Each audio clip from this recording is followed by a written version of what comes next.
Polosa, et Simba Lissoute. Pour moi, comme on a kuna, bateau va travailler dans Zambé. En tout cas, basi baké musique. Donc là, va, yo ba mission dans ton pays, aux autres comme il faut. Place nous à où est-ce société. Ah? Oyaki, allez, quittez. Polosa, on a battu ma ligne na le na kekuna, là va. Ah! On nous a mis dans l'arrange. Comment coquette? Ah ouais, ni au Yumikaka. Vraiment. Qui ça? Et en plus, Nayoki qui est commis partout dans l'Europe, dynamique, commis partout dans l'Europe. Comment coquette? Ça est commis partout.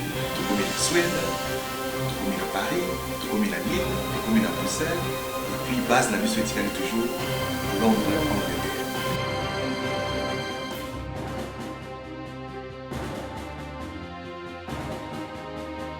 Biso na dynamique Congo, toza ko avancer na nkolo. Fidèles internautes, bienvenue, merci de vous savoir nombreux. Critique info numéro 1. Aujourd'hui, nous parlons de l'actualité. L'avenir titre Tshisekedi, le vrai gagnant des élections du 30 décembre 2018. Conseil économique et social, mission accomplie. Exclu des organes de l'UNPC, Jean-Marie Kassamba promet de faire recours. Nous parlons de la nation, il faut le dire, DGRCAS. Les recettes provinciales versées dans le compte M-Pesa. Dans les comptes M-Pesa du DG François Moukaïmi. Mes frères et sœurs, ça veut dire DGRK. La régie financière d'une province, d'une entité. Cette régie financière est aujourd'hui, l'argent est versé dans le compte M-Pesa de quelqu'un. Si on avait dit que ce pays est une scène de théâtre et que les hommes politiques c'était des vrais acteurs de comédie, personne n'allait croire. Comment vous pouvez vous imaginer un seul instant que le compte public, c'est-à-dire le compte du trésor, le trésor public soit reversé dans le compte MP? Non, ce pays a besoin de beaucoup de choses pour commencer. En fait, il y a des choses, quand on en parle, vous avez envie de rire tout de suite et vous dites, mais est-ce que nous savons où nous allons? Il n'y a pas que lui. Il y a un autre monsieur, il était roulage. Enfin, il était roulage. Le monsieur, quand il vous arrête, il vous demande de payer à la banque. En réalité, ce n'est pas le compte public. Ce n'est pas un compte public, c'est un compte privé. Et un compte privé à lui-même. En fait, qu'est-ce qu'il fait, en fait?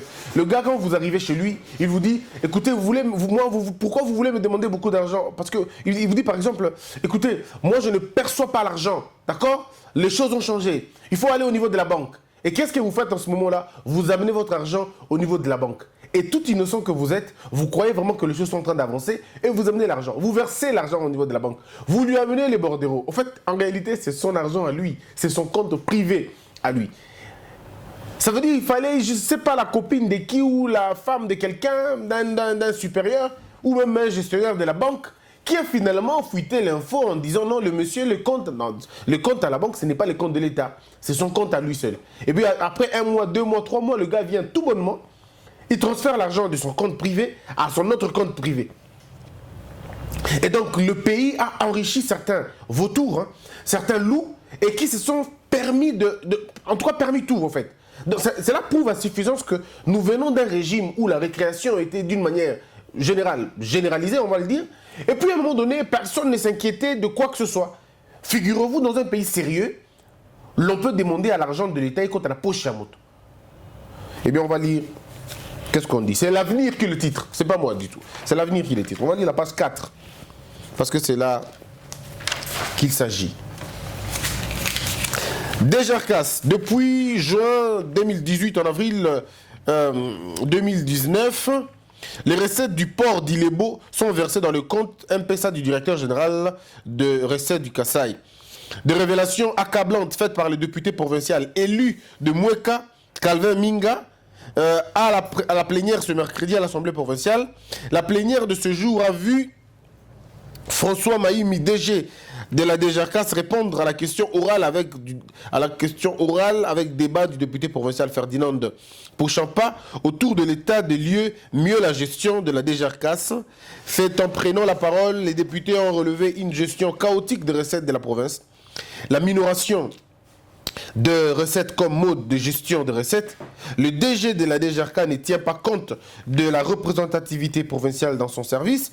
Selon le député Calvin, une seule tribu aurait le monopole de gestion.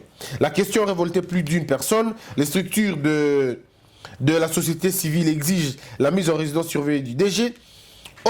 Et d'autres disent que c'est une mascarade des élus, à l'instar du DP de l'office de route à qui on n'a rien fait. François Moukaïmi sollicite et obtient du bureau de l'Assemblée provinciale de venir répondre aux préoccupations des élus le lundi prochain, mais s'abstient d'expliquer pourquoi les recettes sont reçues par M-Pesa, estimant que la réponse sera donnée lundi. Mesdames et messieurs, là je vous fais comprendre tout simplement un seul aspect des choses. Évoluons dans ce dossier d'abord du trésor, de la gestion de l'argent. C'est une honte dans un pays aussi pauvre comme le nôtre où la population souffre, que certaines personnes indisciplinées de naissance, que certaines personnes d'une arrogance imprescriptible et qu'on ne peut pas définir, s'arrogent le droit de piller systématiquement le pays. Et eux s'enrichissent, je veux dire, de façon vraiment arbitraire. Et ils s'enrichissent sans avoir peur. À l'époque, quand on volait, on avait peur. Mais à un moment donné, dans cette république, on pouvait voler sans avoir peur. Et ça, c'est humiliant, c'est frustrant et même persécutant. Parce que regardez, mesdames et messieurs, vous avez un professeur qui peine pour nouer le bout du mois. Un professeur qui enseigne, mais ses enfants ne sont pas pris en charge. Un fonctionnaire de l'État qui va tout le jour au travail, qui travaille du matin au soir, qui ne sait pas nouer le bout du mois. Mais en même temps, vous avez des gens qui sont dans les régies financières, des organes supposés nous trouver de l'argent pour impulser le développement. Mais non, il y a des gens qui prennent l'argent de l'État et en font sien. Et ils bouffent cet argent, eux et leurs familles, et s'enrichissent et nous parlent arrogamment. Et ils nous parlent arrogamment, ils nous regardent d'en haut, comme s'ils étaient supérieurs à nous, comme s'ils sont nés comme ça. Et nous laissons cette arrogance continuer et devenir un modèle de vie. Regardez le train de vie des animateurs de l'État. Regardez vous-même le train de vie des animateurs de l'État. Personne ne se reproche de quoi que ce soit. Personne ne se reproche. En réalité, les médiocres de la République ont créé un système qui pourra permettre à ce qu'eux puissent s'enrichir et pas le peuple. Et nous sommes tous en train de constater cela, mais personne ne dit mot. On a des débats, mais nous évitons les vrais débats. Le débat du salaire. Combien doit gagner un ministre? On n'a jamais débattu cette question. Ça nous a été imposé comme ça. Ils nous ont imposé leur logique à eux, ils nous ont imposé leurs émoluments, ils nous ont imposé leur salaire à eux. Rien n'a été défini. En fait, ils ont eu la part du gâteau et ils ont divisé comme ils voulaient et ils ont eu quasiment le 3/4. Ils ont quasiment eu le 3/4. Regardez le budget, comment il est divisé. Regardez les budgets et les ressources de l'État, comment sont-ils divisés. Vous allez vous rendre compte que 3/4 sont partagés par les politiques et je crois le 1/4 qui est finalement redistribué à tout le monde. Et du coup, vous n'avez rien et eux ont tout. Mais vous n'avez rien, mais on vous demande de tout faire. Et ils ont tout, mais ils ne font absolument rien pour arranger la vie des gens. Et je ne vous parle pas par la frustration, mais je vous parle de choses qui sont vraies et des choses qui se passent exactement dans ce pays. Allez voir dans les parkings au travail pour voir la division. Allez faites un tour à la Banque centrale. Faites un tour à la Banque centrale, vous allez voir. Vous allez voir l'huissier. Comment il vient au travail? Vous allez voir le nettoyeur de la Banque centrale. Vous allez voir le nettoyeur de la DGM. Vous allez voir le nettoyeur de la DGRK. Vous allez voir les nettoyeurs des agents publics. Je veux dire des services publics et des entreprises de l'État. Regardez les nettoyeurs, les services de nettoyage. Comment ces gens vivent? Ces gens n'ont pas d'espoir, ils n'ont pas d'avenir. Ils ne peuvent même pas scolariser leurs enfants s'ils ne volent pas. Ils vivent de l'aumône et de la mendicité. Ils doivent demander, quémander et plaire à un chef. Parce qu'ils ne pourront pas s'en sortir demain.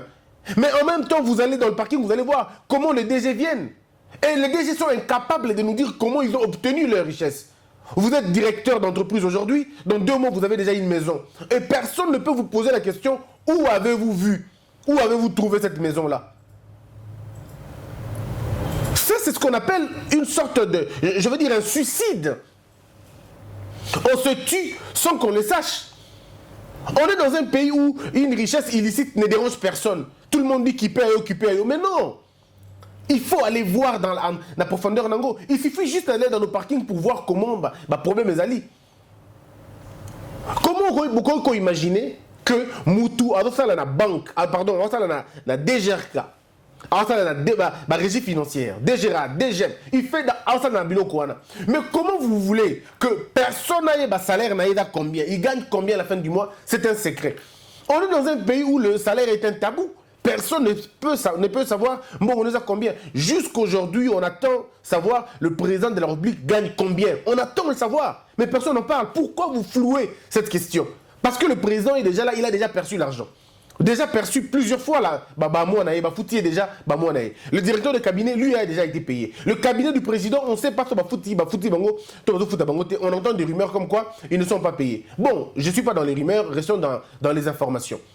Mais le jour où on va d'abord rendre public le salaire et on peut déjà avoir un débat bien sur la question. Mais aussi longtemps que les salaires, vous avez la kakaba, et vous avez la tabou, et vous avez la compliqué. Nous devons savoir le salaire et bateau. Même maintenant dans le monde du sport, vous allez vous rendre compte qu'en Europe, le salaire, il y a joueur et banaka. Transfert, le transfert a été d'autant. Mais chez nous, comme le motif, personne n'en parle. Mais comment nous allons créer un pays de transparence si déjà les salaires sont évités? Combien peut gagner un ministre? Il faut d'abord commencer par là. Le ministre gagne combien par mois? Si nous savons déjà que le ministre gagne 5 000 $, même tout le monde, même la population sera vigilante. Et on va commencer à veiller. Donc s'il gagne 5 000 $, il ne peut pas s'acheter une maison à 200 000 $. Impossible. Il ne peut pas s'acheter une maison à 200 000 $, surtout pas dans 2 ans.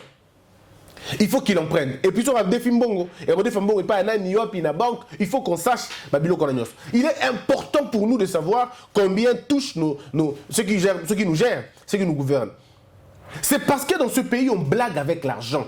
On joue avec l'argent. Nous étions en Chine. Je suis gêné de parler souvent de la Chine parce que les gens ont tendance à dire « Ah,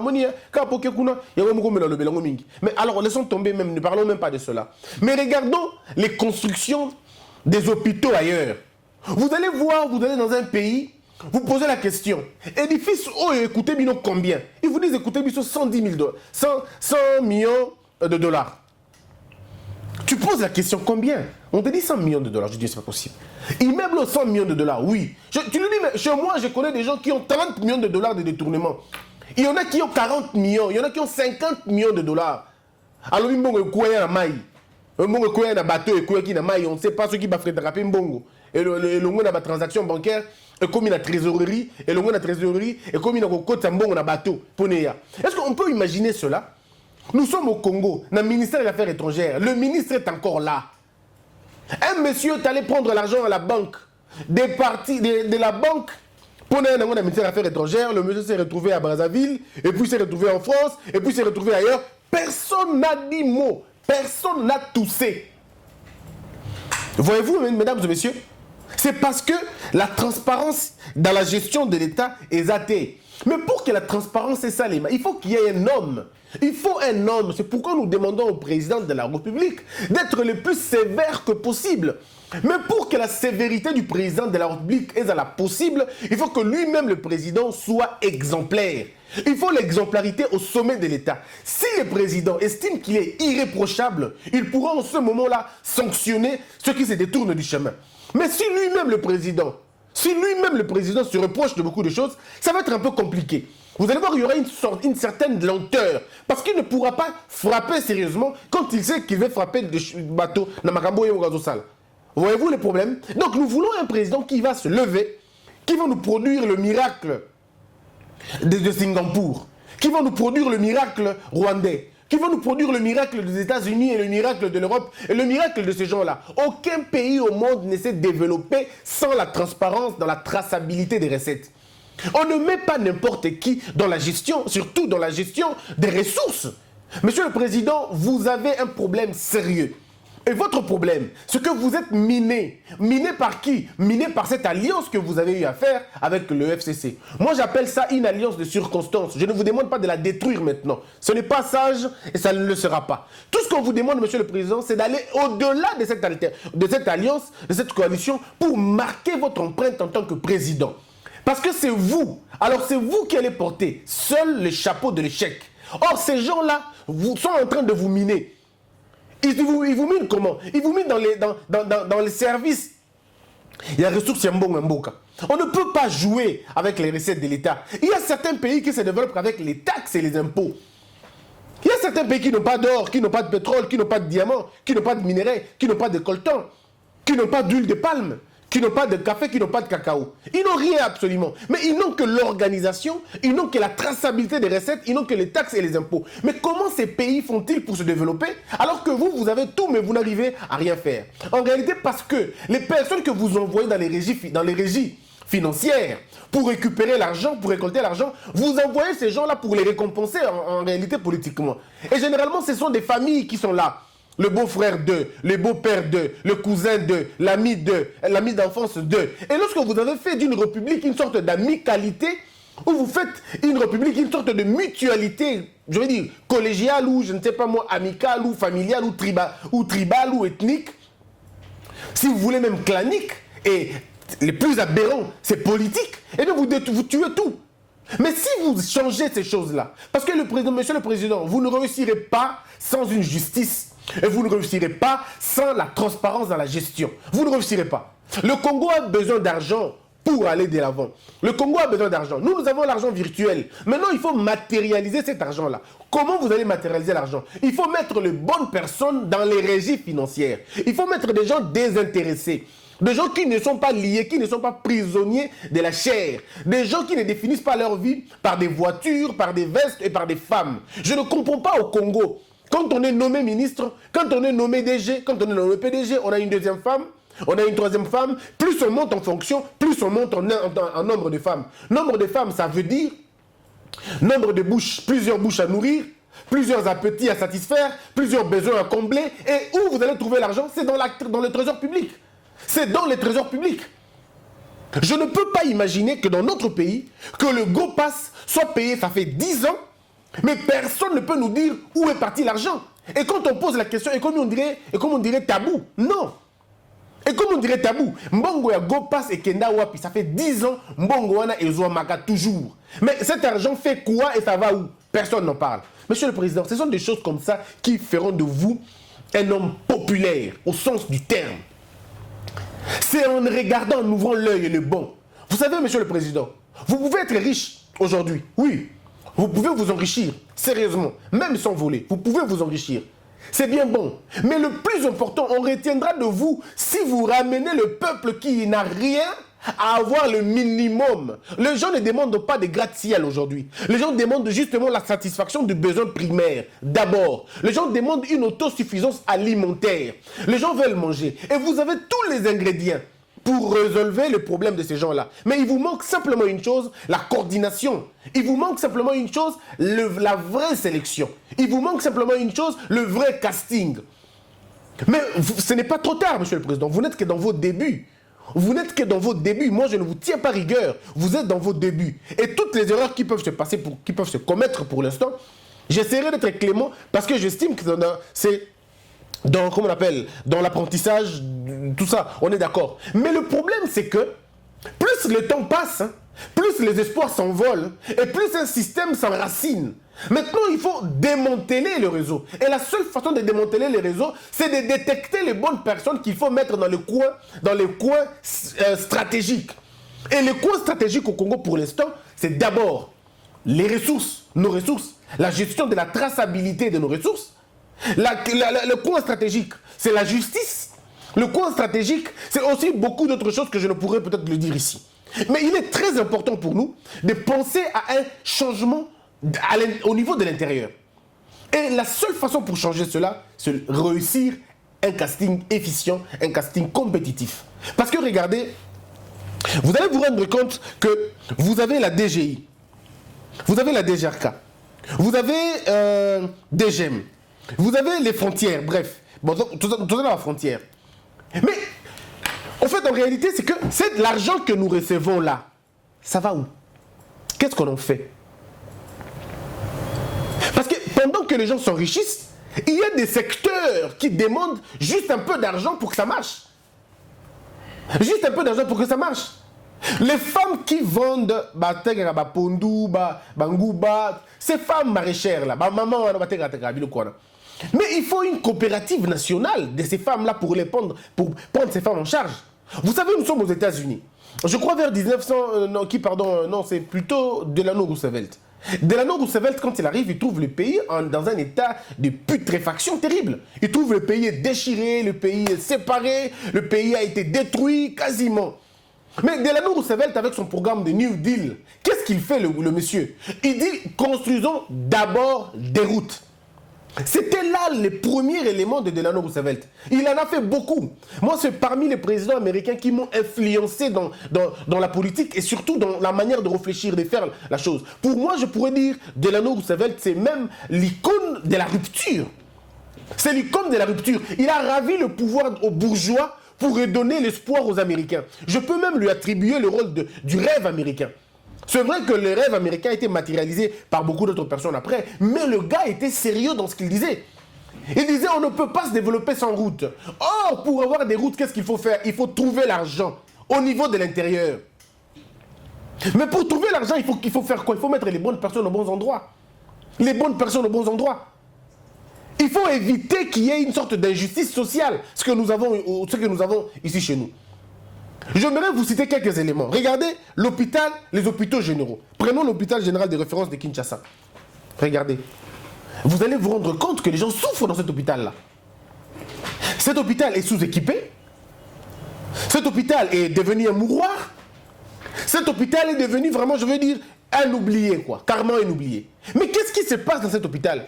Si on vous dit, on vous montre les recettes que cet hôpital génère, mes frères, vous serez étonnés. Vous avez ma facture, 1 million de dollars, de francs congolais. 2 millions de francs congolais. 700 000 par-ci, 700 000 par-là. Mais l'hôpital est incapable, avec Mambogozo Koti Sawana, de se trouver des lits. Je dis les lits.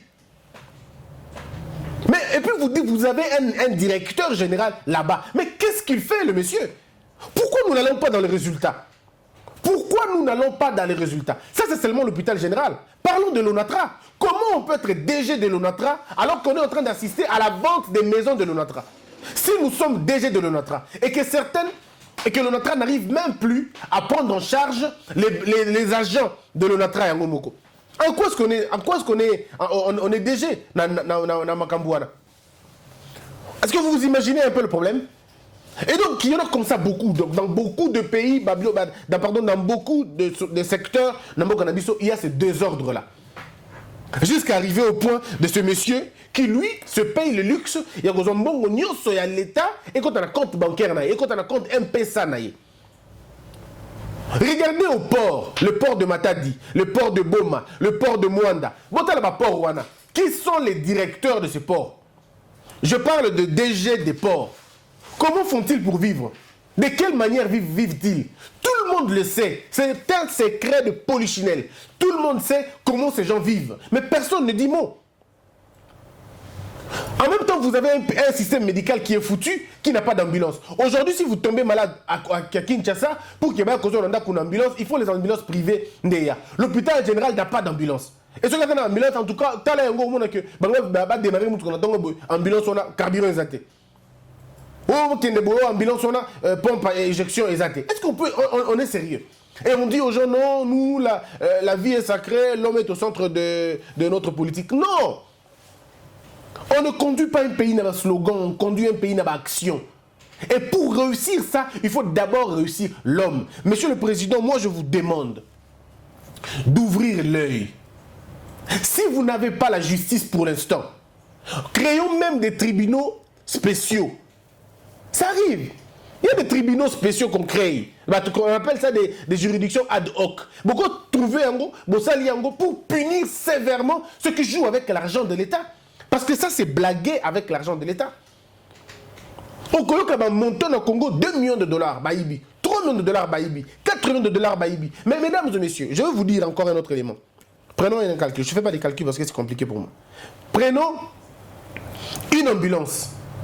Dans certains pays, ambulance doit coûter 45 000 dollars, 50 000 dollars, 70 000 dollars. Ça dépend, il y a qualité et un niveau.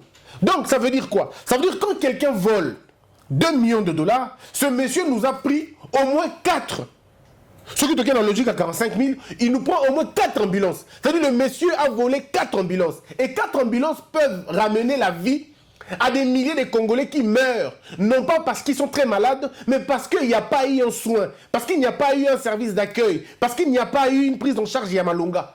Donc quand quelqu'un détourne 3 millions de dollars, mettons dans notre tête que ce monsieur a volé 10 maisons. Il y a logements sociaux. Mettons ça dans notre tête. Parce que quand nous allons avoir 20 millions de dollars détournés par un homme, ça veut dire que ce monsieur nous a pris une cité. En quelque sorte. Allez voir au niveau de la douane. L'argent qui rentre dans la douane.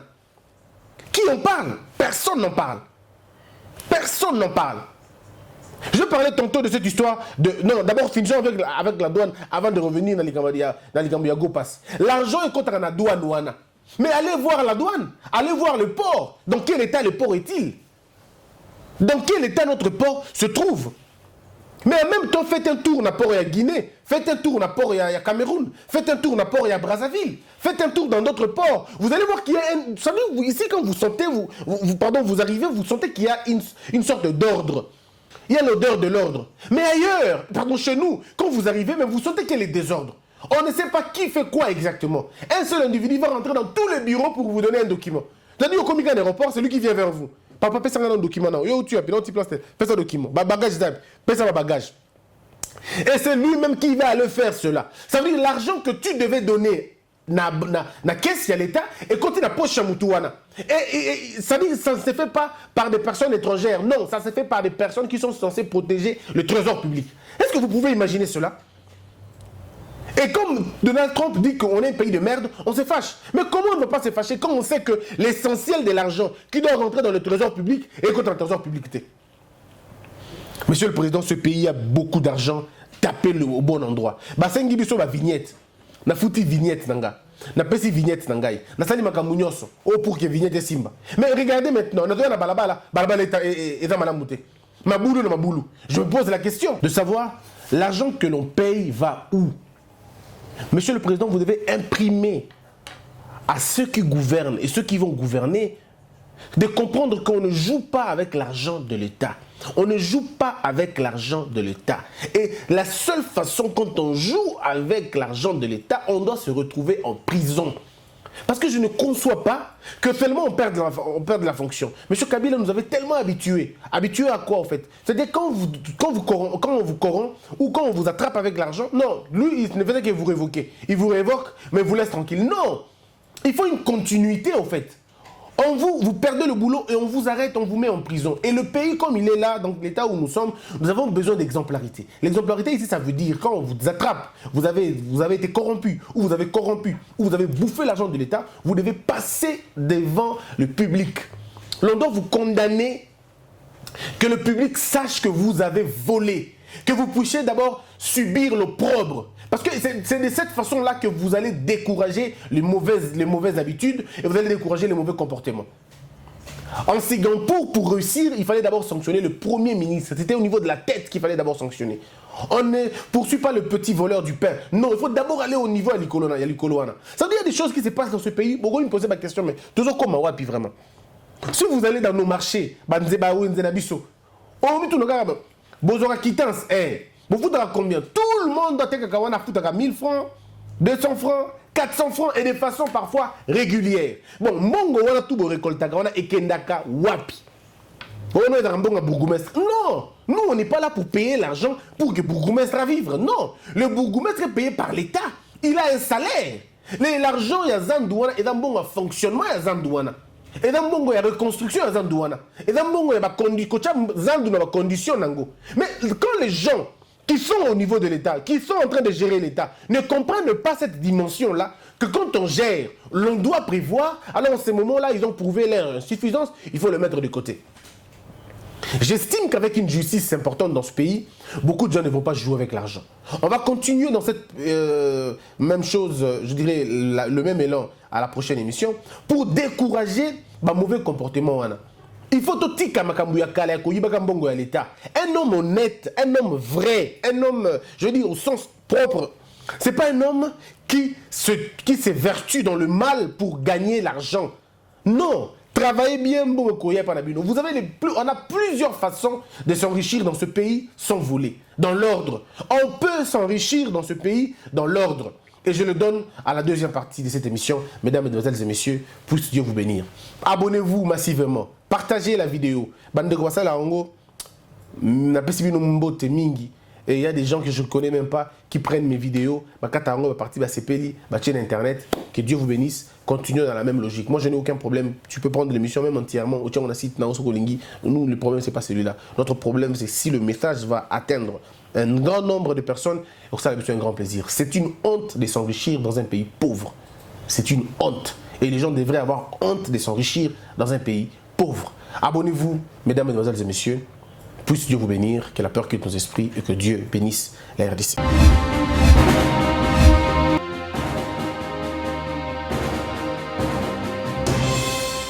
Patron nga Polosa, esimba lisute. Pour makambo na moni kuna, patron ba travailler na Nzambe. En tout cas, basi ba ke musika. Donc là, yo ba mission na to pesa ozo sango comme il faut. Place no awe za susute. Ah? Oyoki, allez, quittez. Polosa. Là-bas. Ah! Oh, nous avons la range. Comment coquette? Ah, vraiment. Qui ça? Et en plus, il y a qui ont commis partout dans l'Europe, dynamique, Congo, commis partout dans l'Europe. Comment coquette? Ça est commis partout. Tout comme en Suède, tout comme à Paris, tout comme à Lille, tout comme à Bruxelles. Et puis, base la mission est toujours Londres, Angleterre.